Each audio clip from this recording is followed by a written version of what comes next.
ძალიან განვიცდი იმას, რომ ჩემმა პატარებმა და ზოგადად პატარებმა ბევრმა და ამაში ჩვენი ყველას ბრალეულობაც არის, რომ არ ვაძლევთ ეთყობა ამ ნიადაგს. თუმცა შავ-თეთრი აღარ მოწონთ რა, ეს ფერადი და ბრწყელა ჯობია, გაჯეთს გულისხმობ, ხო?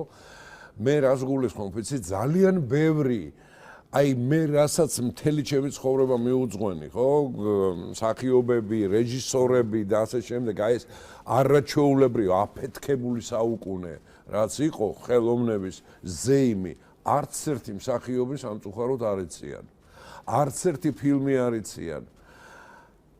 და რეჟისორებზე აღარ ვლაპარაკობ და მხატვრებზე და მუსიკოსებზე. ამიტომ ნახე, მივაგენი ეგეთ ხერხს, რომ ტექნიკაც გამოიყენონ, გულისხმობ დღევანდელია ეს YouTube არხი და ასე შემდეგ და დავიწყეთ ძველი ქართული ფილმების და ანიმაციის გადახმოვანება. ანუ ტიპები დგანან და თავიდან ახმოვანებენ.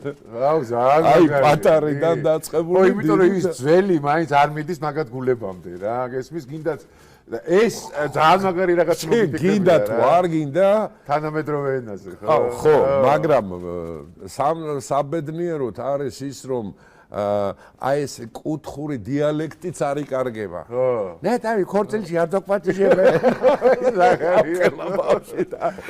ის უკვე მუსიკალური თემა. ისინი მოვიდა წუხერო იყო. ხო.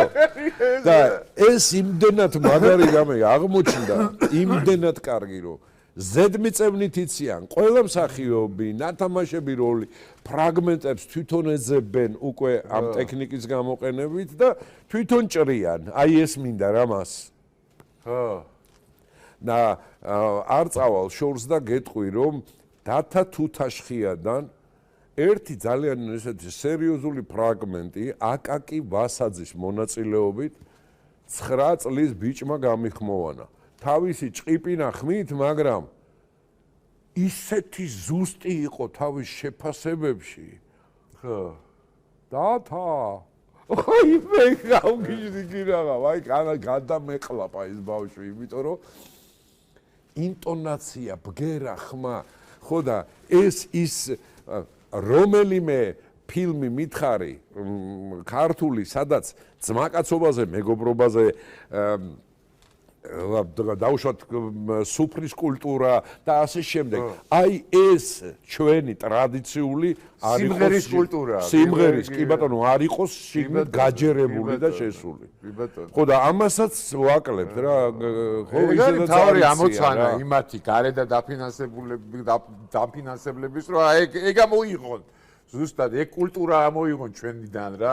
ეს არ უნდა გავიგო, რომ მე დღევანდელს რაღაცა ვაგდებ. არ ვაგდებ, აგერ არის რა. ფუძე თუ არ იცი, მომავალი ვერ დაინახავ, იქ ვერ ააშენებ ვერაფერს და. აბა რატო დაცინიან? იქიდან შემოსულ, ესე იგი სადღეგრძელოს დაცინია, სუფრას დაცინია, პატრიარქს და საპატრიარქოს დაცინია. მაგიტო ეს არ არის მაგათი მოგონილი, ეს ასრულებენ დავალებას რა. კი ბატონო, ხო და ნახე შენ რამდენჯერ, მე რამდენჯერ მომსვლია რა. არის ესეთი ზერელეც, მაგრამ არის ხანდახან ისე შეგიპყრობს ის სადღეგრძელო, რომ სრემლიც მოგადგება რა და. აბა ეგ არის ქართული სუფრა. აი ეს თუ არ იცი, მე რა ვქნათ, აი მე უკვე აღარ ვიცი რა, მე ვის ვეფარიკაო.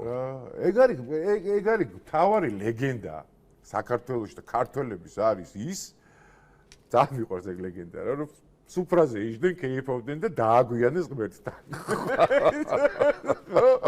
რატო დააგვიანეთ და შესაძლებლობს როგორ შეიძლება სუფრას დაარტყა? ნომერ პირველი რაღაცა არის, ხო? ამ ლეგენდაში და ამაში და ამაში.